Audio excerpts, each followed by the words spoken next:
туған күн.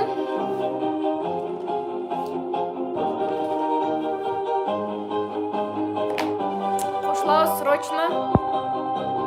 Салам. Қандайсыңар? Мен аябай сонун бүгін.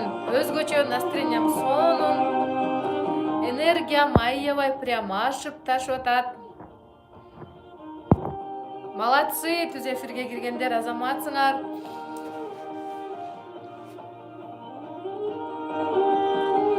Молодцы. Азыр 1 минутта күтө туралы, кошулуп алышсын. Салам. Менин да настроениям сонун дейт. Өзү настроения сонун болгон, аябай сонун.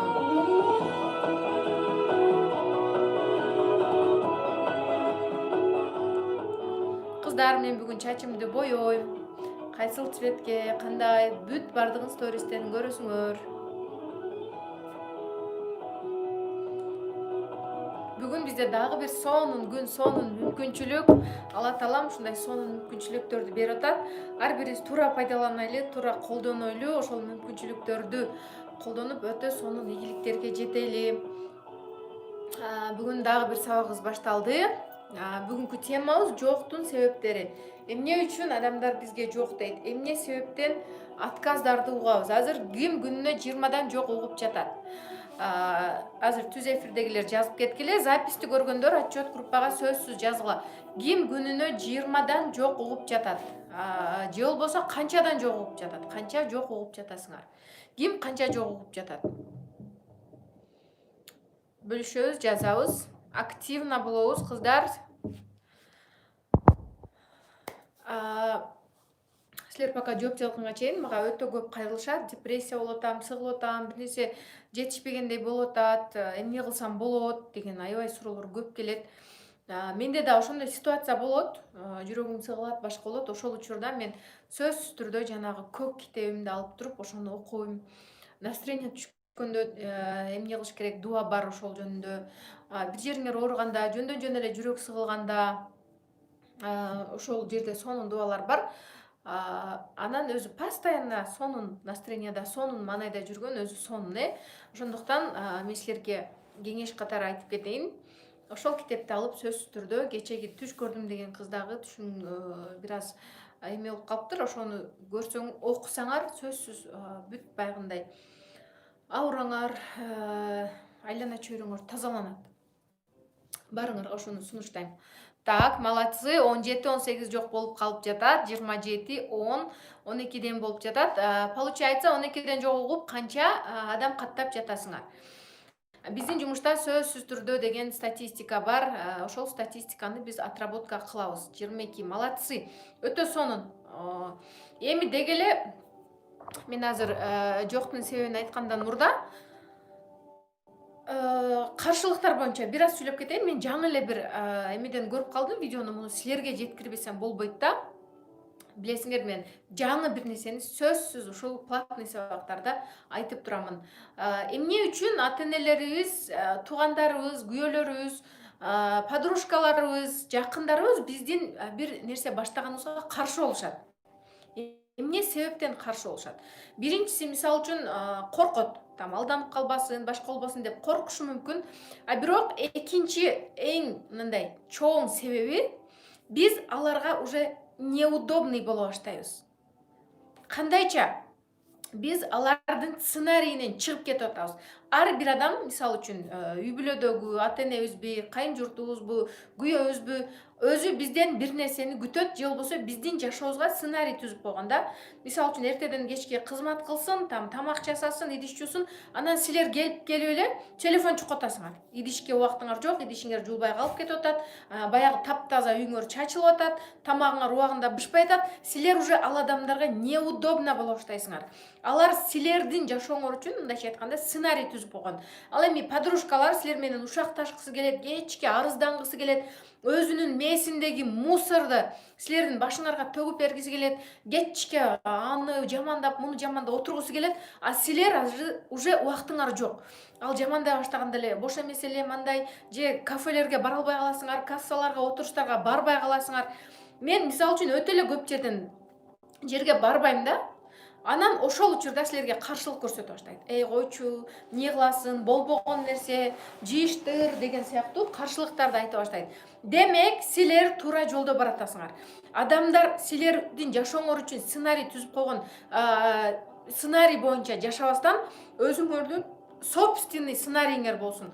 Өзүңөрдүн жашооңордун собственный бир кызыктуу эмеси болсун, мааниси болсун. Мен жашоомду саякаттайм. Эгер силер алардын ою менен болсоңор, алар силердин саякатка чыгышыңарды каалабайт, алар силердин акча табышыңарды каалабайт.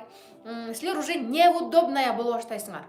Ошондуктан ким канчалык айлана чөйрө каршы болуп атса, демек силер ошончолук туура жолдо баратасыңар. Миллион адам каршы болсо дагы силер демек туура жолдо баратасыңар.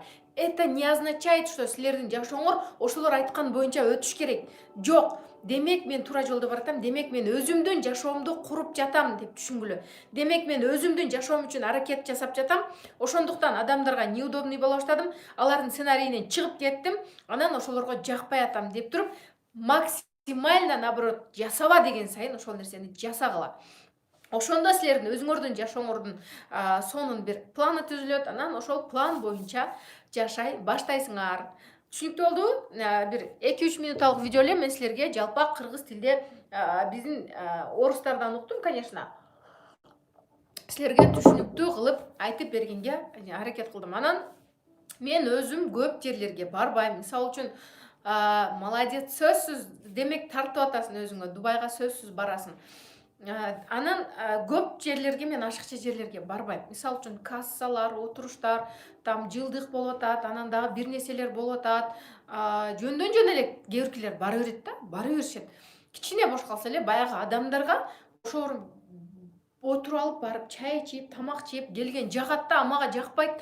Бекер эле убакыт кетирип, ал адамды жүдөтүп, бул адамды жүдөтүп, жолго убакыт кетет. Же болбосо ошо сүйлөшүп отурганга билбейм, мага ошондой жерлер жакпайт.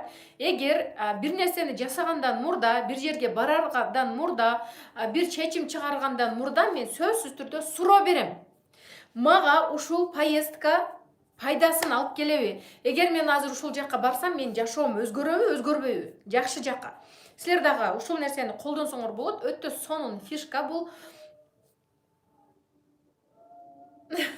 Мен балам ырдап атат. Өтө сонун фишка, ар дайым өзүңөргө суроо бергиле.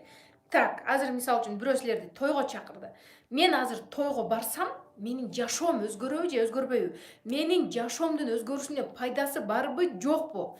Эгер той же болбосо встреча турган болсо, фабирликтин, естественно, фабирликти тандагыла. Бир жерге айылчылап келгендин ордуна силер үйүңөрдө сабак өтүп, командаңар менен иштеше турган болсоңор, естественно, командаңарды тандагыла. Эгер ошол айылчылаган жерге барганда силер холодный контакт жасап, адам жазып, өзүңөргө дагы пайда алып келе турган болсо, анда ошол нерсени барсаңар болот. Сөзсүз түрдө за и против.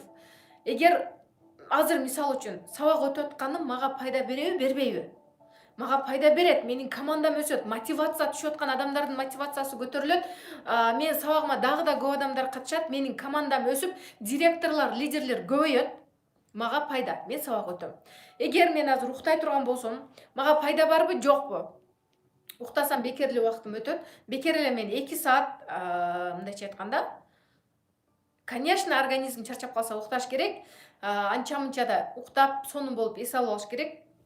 Силер пока ийгиликке жете электе өзүңөргө суроо бергиле. Мен азыр саат 9га чейин уктап жатам. 6дан 9га чейин 3 саат убакыт бекер кетип атат. Ошол 3 саат убакыт уйку мага пайда алып келип атабы, алып келбей атабы? Ушул 3 саатта менин жашоом кандай өргөт? Ушул 3 саат уктасам, менин жашоом келечекте өзгөрөбү, өзгөрбөйбү? Суроо бергиле. Жок, өзгөрбөйт, только аркага кетет. Убактым азаят, күнү бою ишим бүтпөйт, демек мен эрте турушум керек. Анан суроо бергиле. Мен кечинде будильникти коюп, эрте будильникти 6га койдуңар, суроо бергиле. Эгер мен эртең 6да турсам, менин жашоом өзгөрөбү, өзгөрбөйбү? Ооба, өзгөрөт, сонун болот. Эрте турушты үйрөнөсүң, мотивация, эрте мененки сабактарга катыш, өзүң мээң өстүр. Только ооба деген жооптор келсе, демек ошону жасайсыңар. Демек ошону жасап, сөзсүз түрдө блокнотко жазып, мен эрте 6да турам, эмне үчүн? себеби мындай мага сонун нерселер болот, мен сабак өтөм, мотивация алам, ийгиликке жетем деп туруп, анан сөзсүз түрдө ошол нерсени жасай баштагыла. Бул менин жеке фишкам. Анан жоктун себептерин айтып кете турган болсок, эмне үчүн бизге адамдар жок дешет?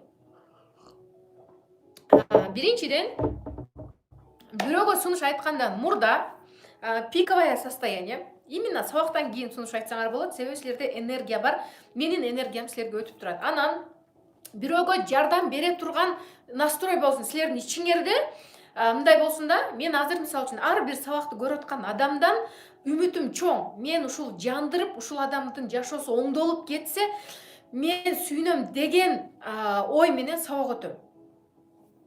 Ушул адам мен Миранын сабагынан жандым деп айтып, жашоосу өзгөрүп, ушул сабактан мотивация алып мен саякатка чыктым десин деген ой менен мен сабак өтөм да.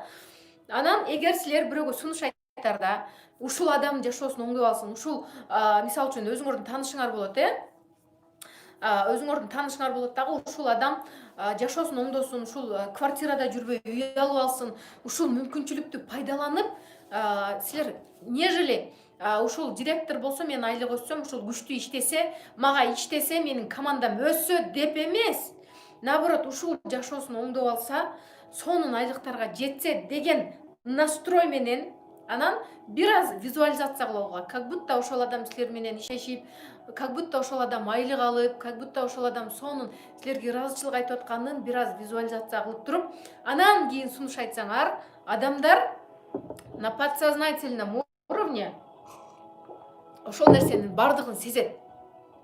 Эмне үчүн жок дейт? Себеби силер өзүңөрдү ойлоп, ушул иштесе менин командам өсүп кетсе, ушул иштесе мен байып кетсем деген менен, мен иштеп анан кийин бул жыргап калса, мен аркада калып кетем деген силердин подсознанияңардагы оюңарды окуйт дагы, анан жок дейт. Автоматически жок, убактым жок дейт. Анан ошол себептен подсознание, биринчиси бул подсознаниянын айынан силердин подсознанияңарды окуган. Экинчиден, силер ошол адамдын мындайча айтканда кызыктыра турган сунуш айта албай атасыңар. Биринчи жолу айтканда эле ошол кызыктыра турган сунуш айтып кетиш кыйын. Биринчи жолу айтканда. Анан биринчи жолу мисалы үчүн акчаны айтсаңар, экинчи жолу саморазвитияны айткыла, сабактарды айткыла, үчүнчүсүндө саякатты айткыла, төртүнчүсүндө подароктарды айткыла. Ар түрдүү жол менен айткыла. Биринчи эле жок дегенде сразу эле көңүлүңөр түшүп, демек бул адам иштебейт. Жок. Бизде 7 касаний деген метод бар. Азыр современный жашоодо сетевойлор көбөйүп, интернетте ушунчалык көп сунуштар бар болгондугуна байланыштуу 7 касаний эмес, 14. 4 эмес, 14 касанияга. 7 эмес, 14. Эки эсе жогорулады. Себеби мурда мындай компаниялар азыраак болуп, адамдар азыраак информация билгендиктен 7 жолу айтуу жетиштүү эле. Азыр 14 жолу айтышыңар керек бир адамга. Азыр мисалы үчүн адам жок, кимге айтам деп отурган болсоңор, мурда айткан адамдарыңарга айтасыңар.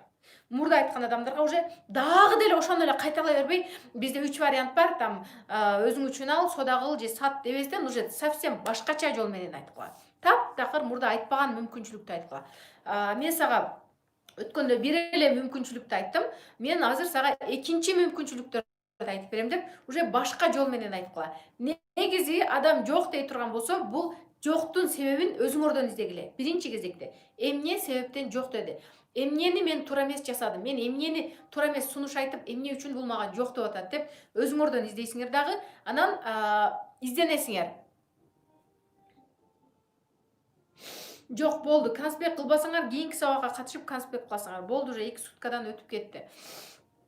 Мен ар бириңердин эмеңерди кирип түшүнө албайм. Себеби мен өзүмө жаккан сабактарды сактап коем, жакпагандарды өчүрүп коем уже. Потому что менин плейлистим толуп, мага керектүү видеолор ылдыйга түшүп жок болуп кетип атат. Ошого мен тынымсыз орун бошотушум керек. 4-5 сабактар уже жок. Ошондуктан мен убагында көргүлө деймин.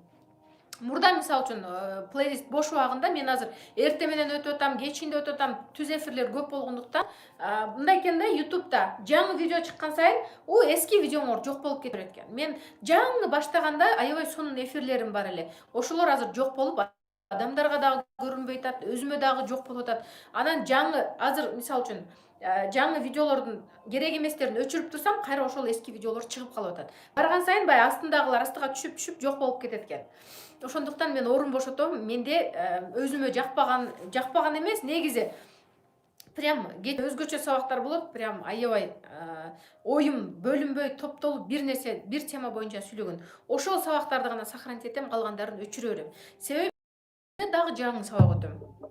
Мага кереги жок уже эфирлердин. Ошондуктан эфирди убагында көргөн аракет жасагыла.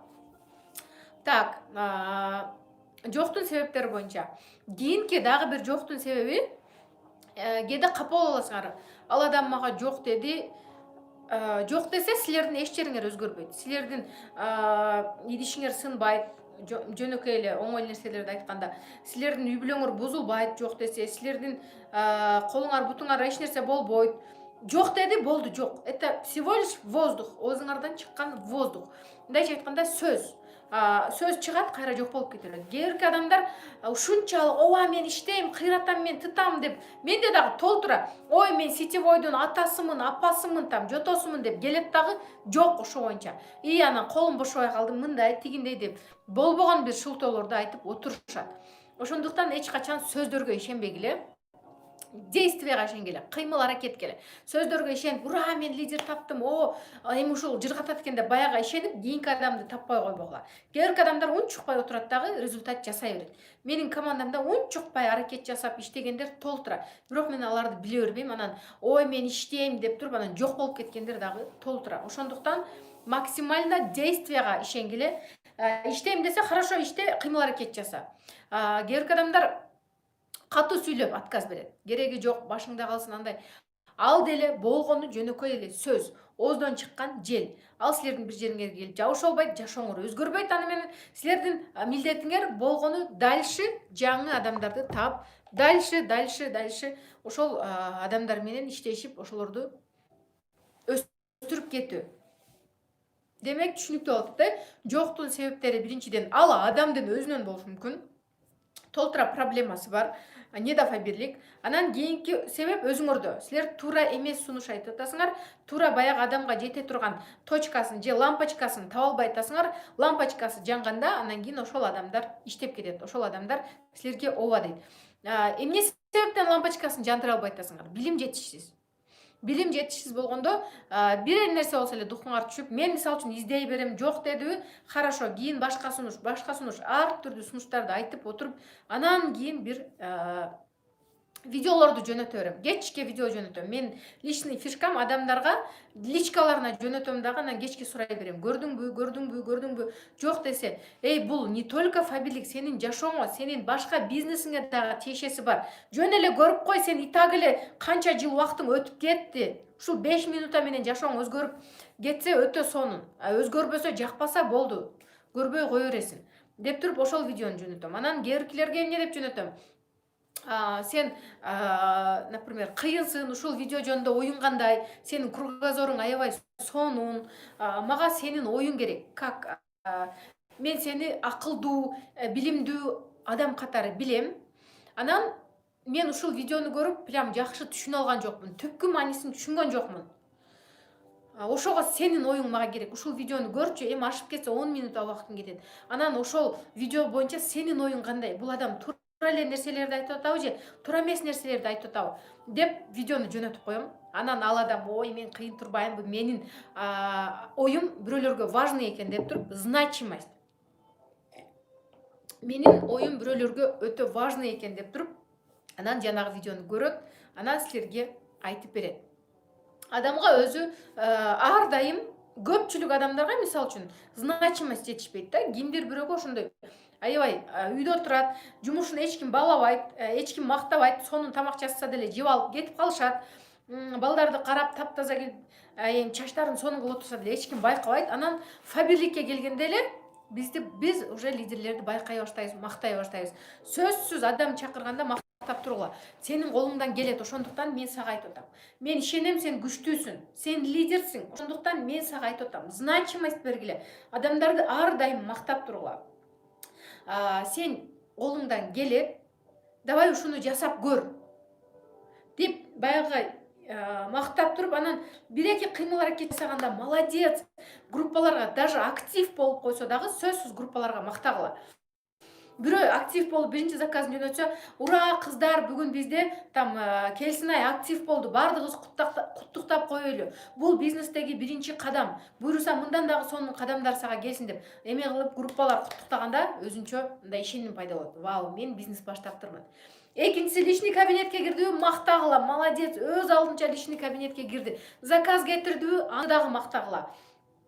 Бир видео көрүп койду, молодец, мактап тургула. Ошондо адамда баягы значимость деген потребность ойгонот дагы. Демек, баягы мактап турган жерге адам көбүрөөк баргысы келет.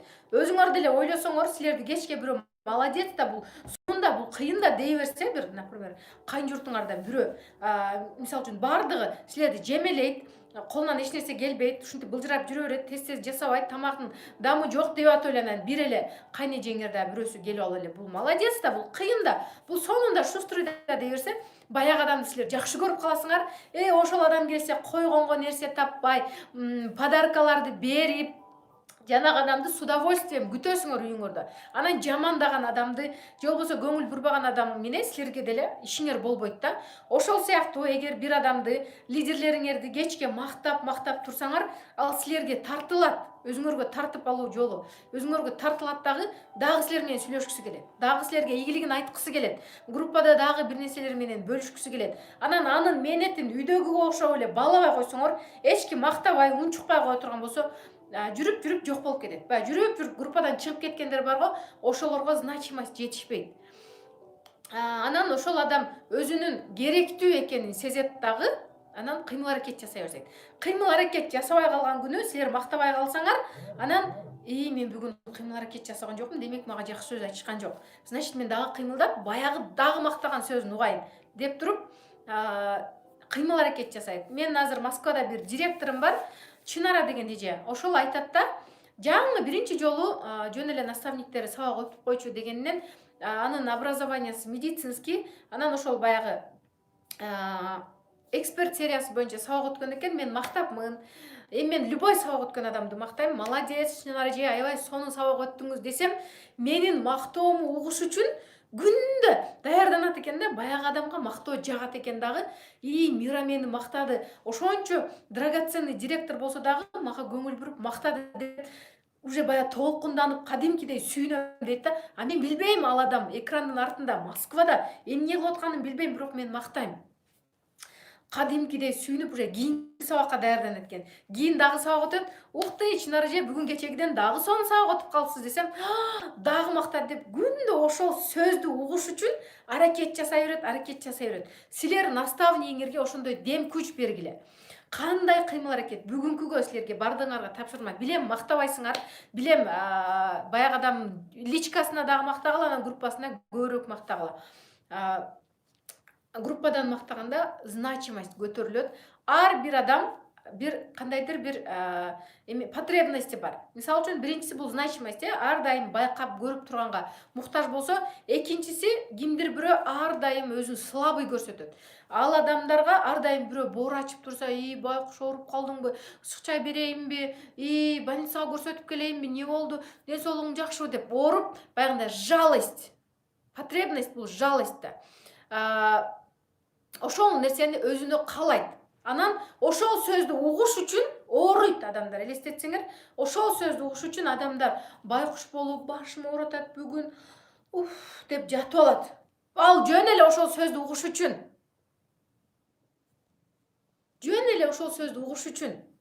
Сен башың оорутабы, дары ичтиңби, чай ичтиңби, ысык чай ичип алсаң деген сөздү угуш үчүн атайын оорушат. Алар на подсознательном уровне өздөрүнүн башын өздөрү оорутушат.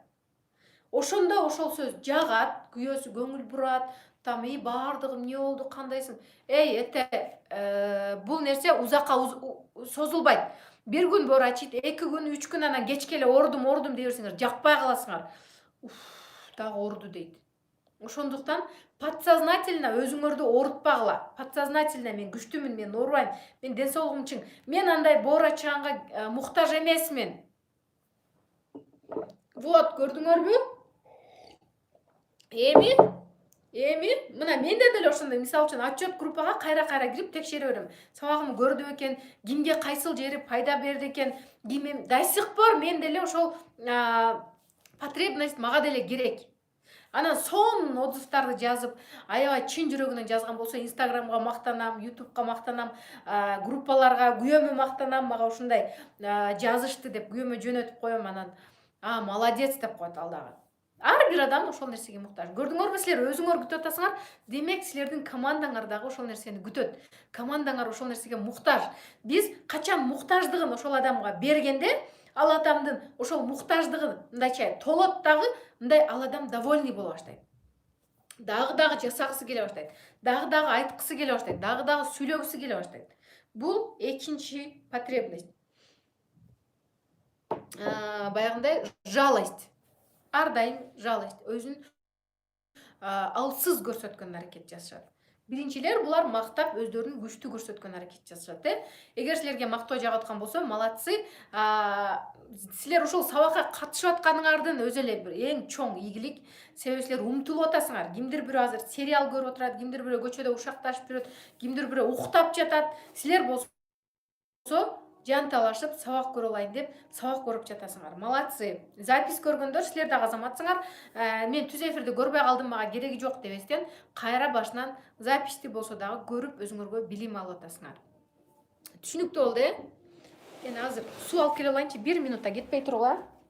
Жазып тургула пока.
Кетпей отырғандар молодцы.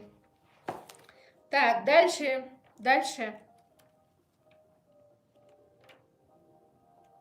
И бүгін мақсат жазбай қалыппыз ғой, қыздар. Давайте мақсат жазайлы. Мақсатты жазып қойлы, анан улантабыз. Так, кече балдарыбыз үчүн мақсат жазганбыз. Балдарыбызга сонун өзүбүз каалаган нерселер жөнүндө эмне алып бергибиз келет, ошолорду жазганбыз. Бүгүн мақсат жазуу силер адат боло баштадыбы? Мақсат жазыңар келип атабы? Бөлүшүп койгула. Мақсат жазганда кандай эмоциялар болуп атат? Мақсат жазганда эмнелерди өзүңөргө алып атасыңар? Эмнеси жакты мақсат жазганын?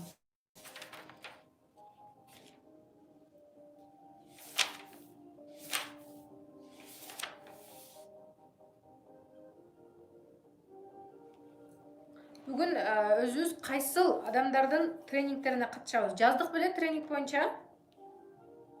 Кимдерден билим алабыз?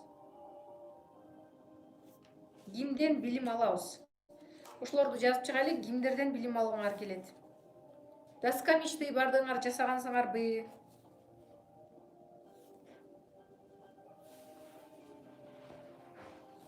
Жазгансыңарбы? Анда давайте бүгүн деле. Так, азыр мен силерге айтып берем.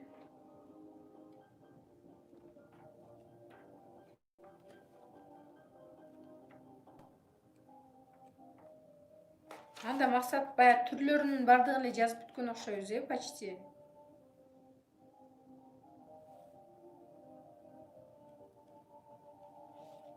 Краткосрочный целдерди жазганбызбы? Кыска мөөнөттө жазганбыз. Букеш, сен анда мурунку прокачкадан жазыпсың. Так, жаза элекпиз дейт мына жаңы катышкандар. Давайте тренинг боюнча кимдерден билим алгыңар келет? Тони Робинс, Арнольд Шварценеггер, Асель Сыдыкова.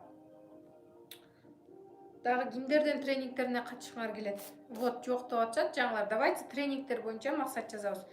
Кимдин билимдерин алгыңар келет? Блокнот, ручкага жазгыла. Ой, блокнот, ручка менен жазып отурууга.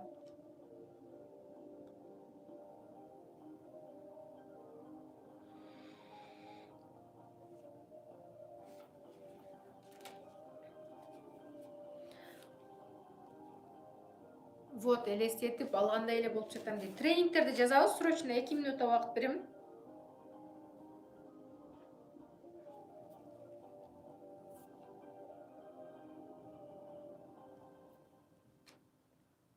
Жазабыз. Мен силерге сүйлөй берем, силер жаза бергиле. Кимдерден билим алгыңар келет? Качан гана ошол нерселерди жаза баштаганда, ошол нерселер силерге келе баштайт. Кстати, кыздар, бүгүн пятница. Бүгүн пятница, жанагы мурунку пятницада биз тыйынды клиентке, өзүбүзгө, адамдарга, лидерлерге проговаривать этип койгонбуз. Бүгүн ошол тыйынды алмаштырышыбыз керек.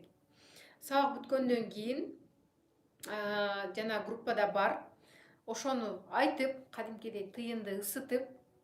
Ой, четверг, пятница эмес. Анда эртең экен. Давайте анда эртең жаңы башка тыйын ордун алмаштырышыбыз керек болот. Бир күнгө адашып калдым, тыйынды алмаштырышыбыз керек. Жаңы эскини алып туруп өзүбүздүн чөнтөгүбүзгө салып коебуз, жаңы тыйын коюшубуз керек эртең пятница. Анда тыйын даярдап койгула, эртең дагы прямойдон эле алмаштырабыз.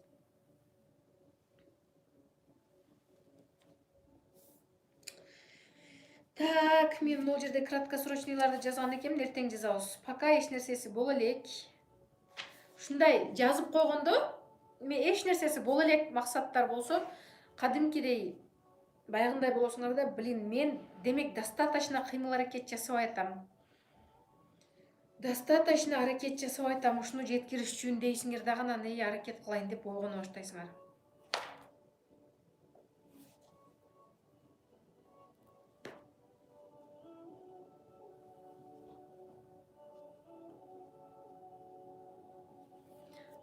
Жаздыңарбы?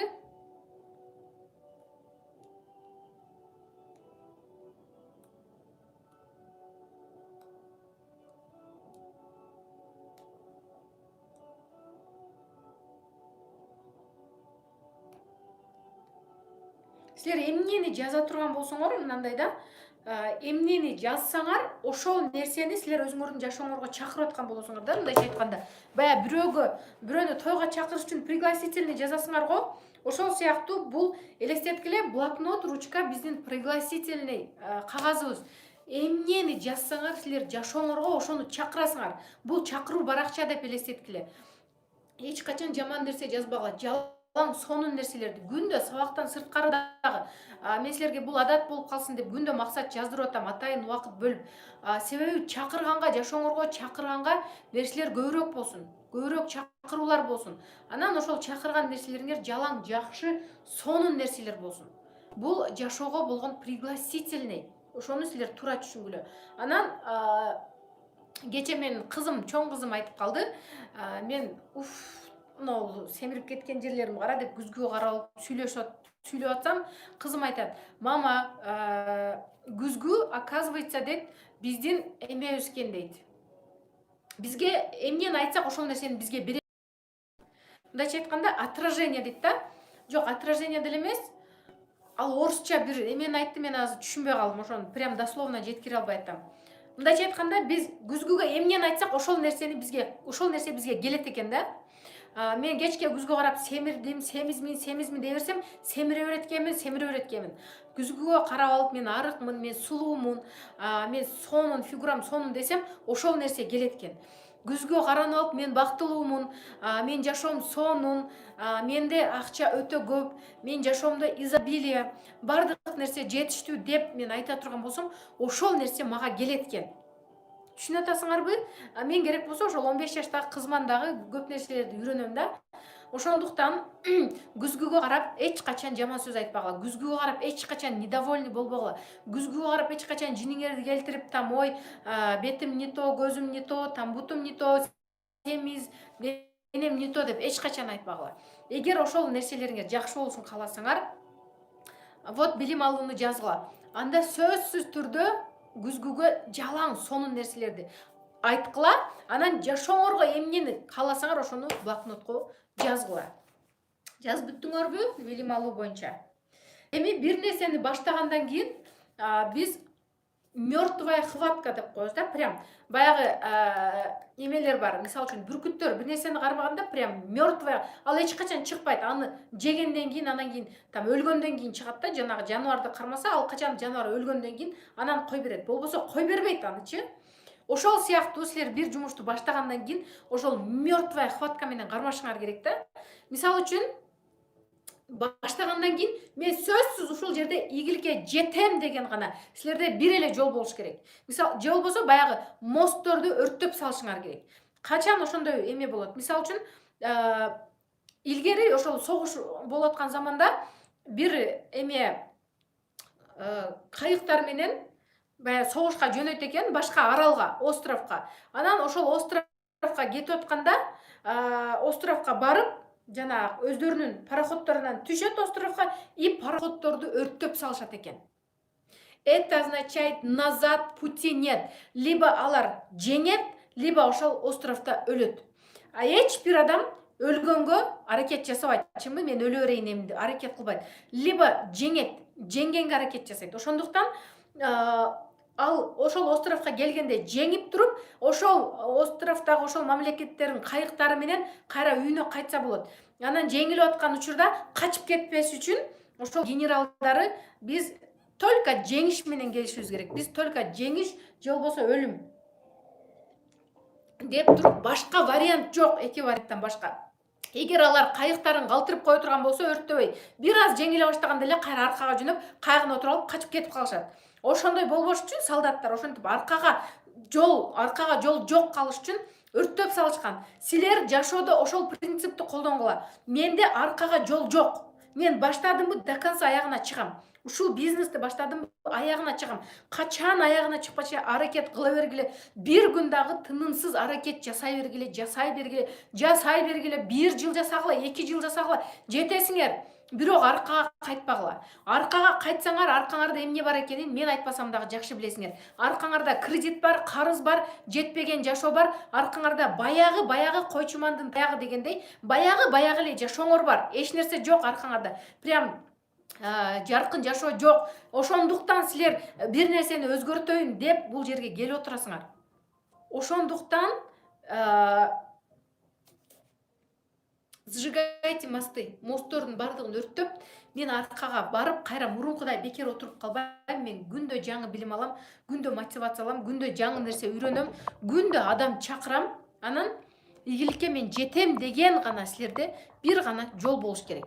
Анан эгер силер ошондой настрой менен бизнес баштасаңар, ошондой настрой менен жумуш баштасаңар, силер сөзсүз түрдө аягына чыгасыңар. Эч качан вариант болбош керек. Варианттарды жок кылышыңар керек. Либо мисалы үчүн силерге живой пример менен айтканда көбүрөөк түшүнүктүү болот да. Лилия Исмаилова жаңы бизнес баштаганда ал Дарьяга айтат: мен декретим бүткөнгө чейин аракет кылам. Ошол декрет бүткөнгө чейин директор болсом, фабрикте иштейм, болбой калсам, кайра өзүмдүн жумушума кайтам дейт.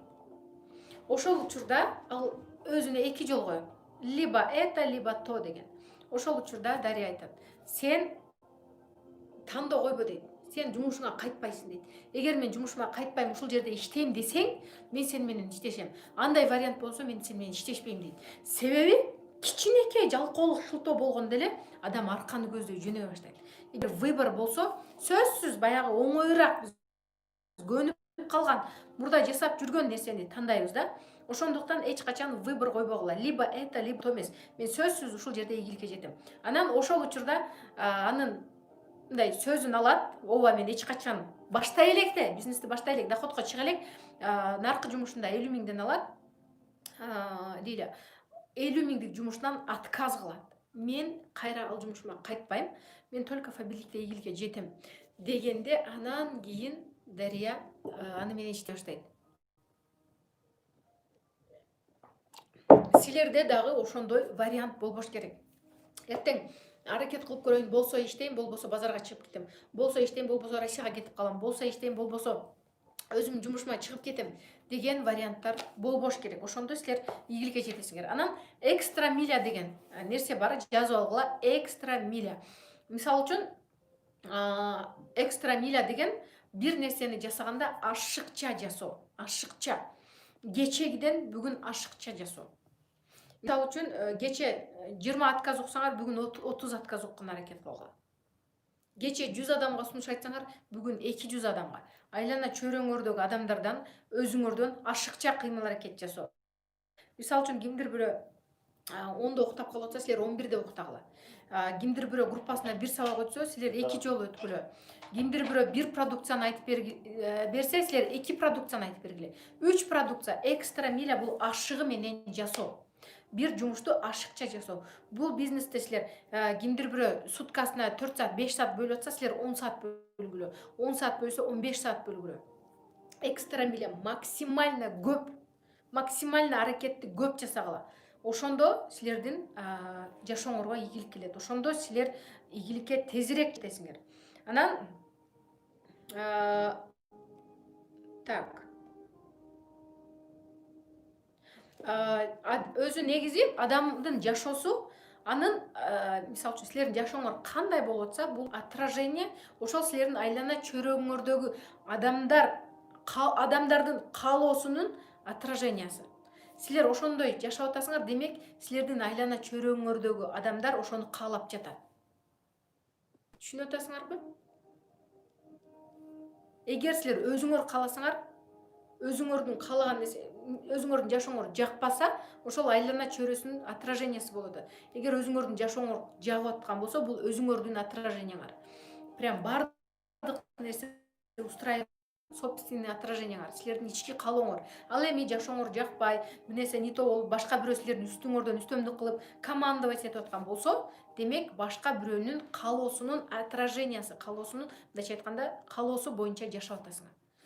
Ошондуктан эч качан бирөөнүн эмес, өзүңөрдүн чын жүрөгүңөрдү уккула. Жүрөгүңөр эмне деп атат? Эмне силерге каалап атат? Жакшы жашоону, кененчиликти, кеңирчиликти, жетишкен жашоону каалап атабы? Ошол нерсеге аракет жасаш керек. Эгер силер неудача деп коет, неудача бул ошол эле отказдар, ошол эле болбой калуу, ошол эле сынып калуу, ошол эле аркага кетип калуу. Көпчүлүк учурда мына аркага кетип калгандар бар. Аркага кетип калгандар, демек бул неудача деп коет. Эгер силер удачага даяр эмес болсоңор, ар бир неудачага сына бересиңер. Бул неудача, азыр мен силерге прям дословно окуп берем. Если ты не готова терпеть неудачу, то удачи не будет. Ийгилик болбойт. Эгер силер неудача кандай болуп калат? Сынып кала берсеңер, эгер силер ийгиликке жетпей калганга даяр болбосоңор, жок.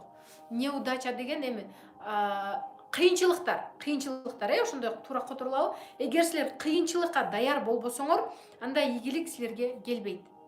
Канчалык силер кыйынчылыкка даяр болуп, кыйынчылыкты жеңип өтсөңөр, ошондо силерге ийгилик келет. Кыйынчылык болуп калат.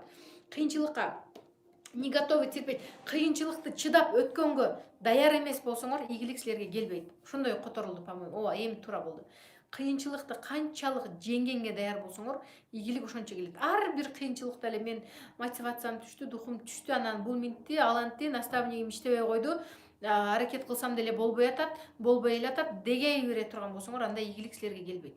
Ошол нерсени басып өтүп, даяр болуп, жеңишсиздик болгондо өмүр бою прям жеңиши жок болуп калып кетип атасыңар да? Жок, жеңишсиздик эмес, жеңиш болот да сөзсүз. Жеңишсиздик бул либо да, либо нет дегенде болуп калат. Жеңишсиздик уже нет болуп калып атат да.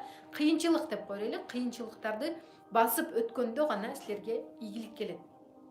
Кыйынчылыксыз эч качан ийгилик болбойт. Мисалы үчүн, эмени деле элестетсеңер, Сулайман тоону же болбосо бийик жерлерге ким чыккан?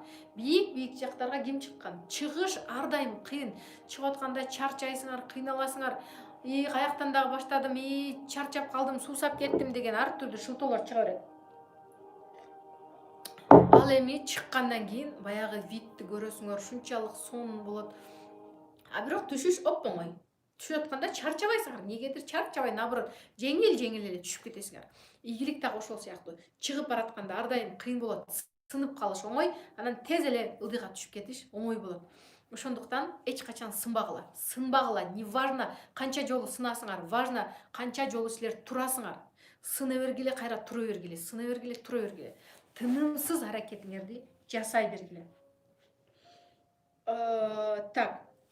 Азыр мен силерди кандай күчтүү экениңерди доказать этем. Мага тез обратный связь берип турасыңар, тез жазсаңар, тез ошол эмени көнүгүүнү жасап алабыз.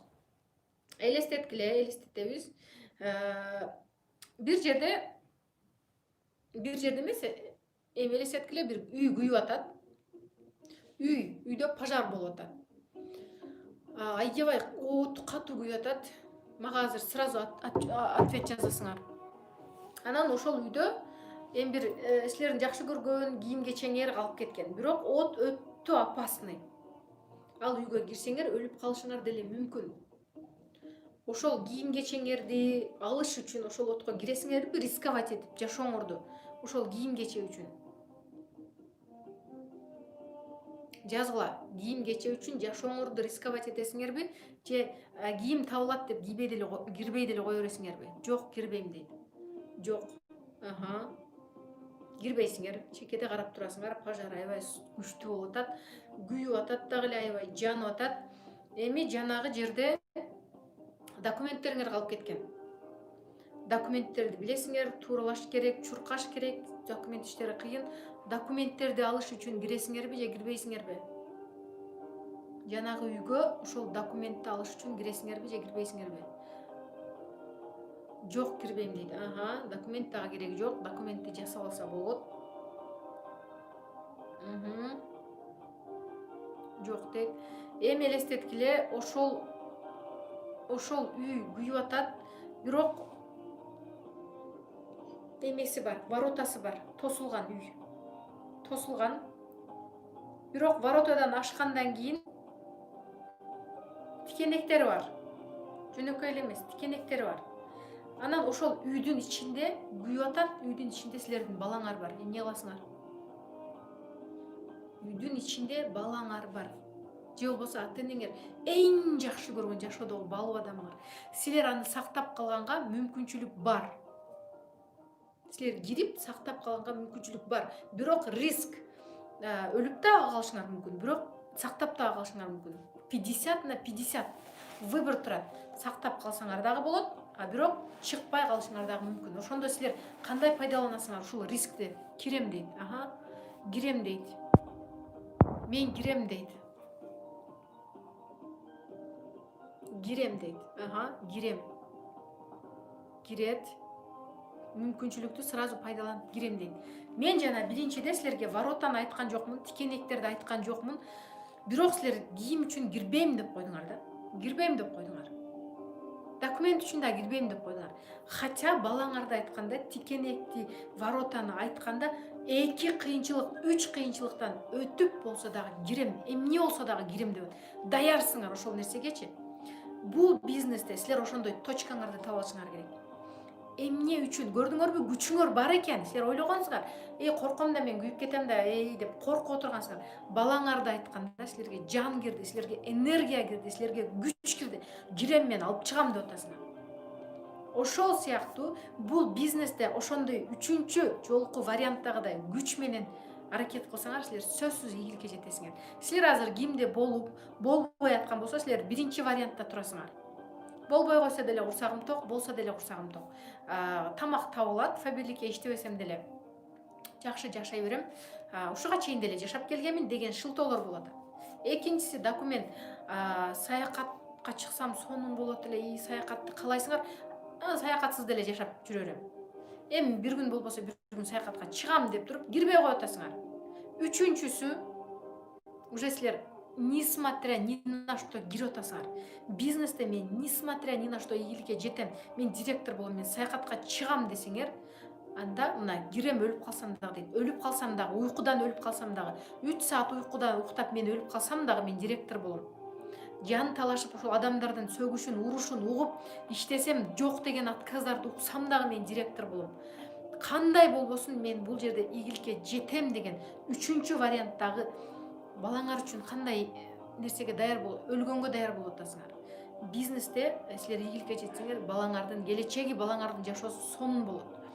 Ошондой үчүнчү варианттагы энергия менен силер бизнес жасай турган болсоңор, үчүнчү вариант энергия менен сабак өтө турган болсоңор, жок дегендер, отказдар силерге неважно болуп калат. Силерге балаңардын жашоосу керек болуп барып атасыңар, силерге келечегиңер керек, ошондуктан бул нерсени жасап атасыңар.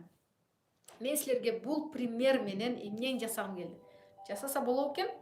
Главное өзүңөрдөн зависеть этет, өзүңөрдөн. Биринчи деле кийим кечеге кирсеңер болот эле, бирок жок деп койдуңар. Өзүңөр бул жерде да өзүңөр чечип атасыңар. А уже воротаны, тикенектерди аралап не болсо дагы кирем дегенде уже силер даярсыңар. Бизнесте дагы өзүңөрдөн зависеть этет. Чечим өзүңөрдө, чечим чыгаруу, чечим кабыл алуу, аракет кылуу өзүңөрдө. Ошондуктан бул көнүгүүнү силер максимально бизнеске колдонгула, максимально колдонгула. Мен любой нерсе жасап, отказ угуп, шылдың угуп, бирок ийгиликке жетем деп аракет кылсаңар, сөзсүз түрдө ийгиликке жетесиңер. Анда эмесе бүгүнкү сабагым ушу менен аягына чыкты. Бардыгыңарды жакшы көрөм, бардыгыңар күчтүүсүңөр. Үчүнчү вариантка бардыгыңар макул элеңер, ошондуктан силер бардыгыңар ийгиликке жетишиңер керек. Вы обязаны. Жашооңорду оңдогону вы обязаны. Сонун жашогонго силер татыктуусуңар. Саякатка силер татыктуусуңар. Бардыгыңардын колуңардан келет. Бүгүн өтө күчтүү, өтө сонун мотивация менен иштейбиз. Анда эмесе эртеңки эфирге чейин. Эртең тыйын алып киргиле эфирге.